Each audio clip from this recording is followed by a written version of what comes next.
Yesterday, the Finance Minister presented the budget for 2017-18. It was his and his government's fourth budget. I read through the 37-page, 184-paragraph budget speech and the 21 pages containing 5 appendices and an untitled section. It was a painful duty. At the end of the day, our conclusion is that the elaborate exercise has turned out to be a damp squib. There are a few positives in the budget, and I'm happy, and I shall refer to them in the course of my interaction with you after this opening statement. The most important positive is that the government seems chastened after the debacle of demonetization and has not done anything reckless or disruptive. I compliment the Finance Minister on adopting a tone of moderation. It is, however, obvious that demonetization and its inevitable consequences have demoralized the government. Government has retreated from reforms, and the government has no answers to the severe challenges faced by the economy. Key sections of the people feel cheated and let down. Firstly, the sections of the people most affected by demonetization were the farmers, farm workers, manual laborers, the self-employed, artisans, and micro, small, and medium business persons. They lost crores of rupees in the form of wages, incomes, and capital. There is absolutely nothing in the budget for these sections. We had demanded that the government offer them compensation in some form, but the government has cruelly neglected them. Secondly, the acute distress in the farm sector. The government seems to be totally oblivious to the plight of the farming community. The best signal to the farmer is a remunerative price for his produce. The Finance Minister has not even uttered the phrase minimum support price in his speech. The farming community has been totally cheated by the budget. Thirdly, jobs. The most vocal demand of the people, especially the youth and their parents, is where are the jobs? The NDA promised to create 2 crore jobs every year. Their best result so far was 1.5 lakh jobs in 2015-16.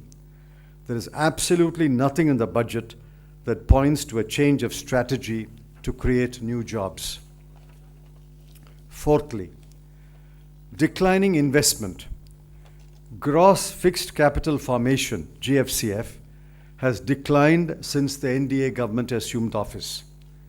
According to the economic survey, it was 4.9% in 2014-15, 3.9% in 2015-16, and has precipitously fallen to minus 0.2% in 2016-17.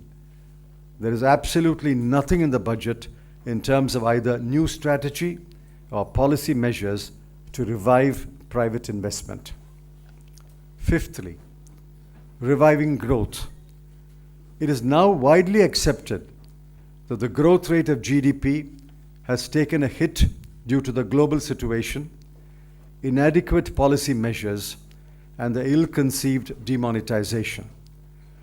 The economic survey resorted to a sleight of hand when it claimed that there will be a reduction of 0.25 to 0.50%, quote, relative to the baseline estimate of about 7%, unquote. That's a convoluted way of saying that the growth rate will be 6.5 to 6.75% against the forecast of 7.6% at the beginning of 2016-17. Actually, it will be worse. It will be worse not only in 2016-17, but the period of lower growth will extend to 2017-18 and 2018-19. There's absolutely nothing in the budget that points to measures to revive flagging growth. Sixthly, boosting aggregate demand. The tried, tested, and the best way to boost aggregate demand is to cut indirect taxes, especially excise duty and service tax that is paid by every consumer of goods and services, poor, middle class, and rich. Such a cut would have also given immediate relief to crores of people. Government has foolishly rejected this option.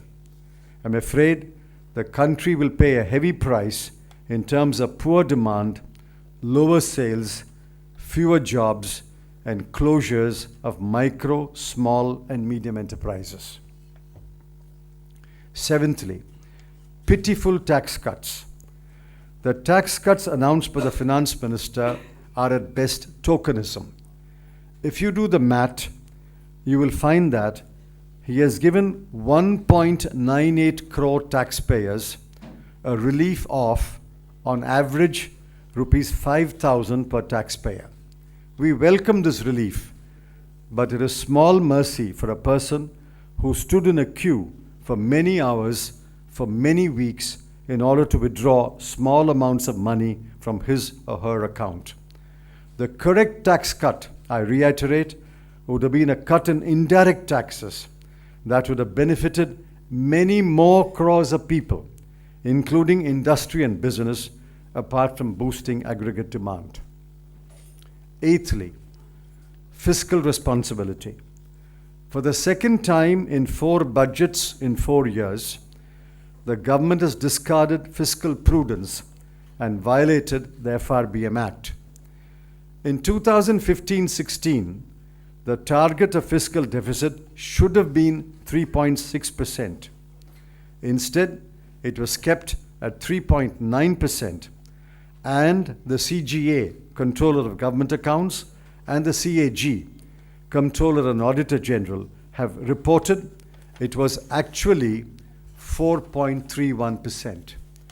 Now again, the target for 2017-18 should have been kept at 3%, but the government has set a target of 3.2%.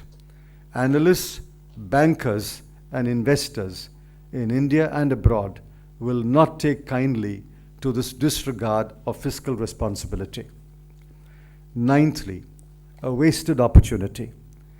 The appendices to the budget speech contain at least 85 changes to various provisions of the Income Tax Act. No average taxpayer can understand or keep up with these changes. Every change is intended to rectify an anomaly or plug a loophole. This process, of which I am very familiar, will never end. That is why it is imperative that the draft Direct Taxes Code should be updated and enacted. It is strange that the government refuses to do what is wise and right and persists in doing what is unwise and wrong. Lastly, the GDP puzzle.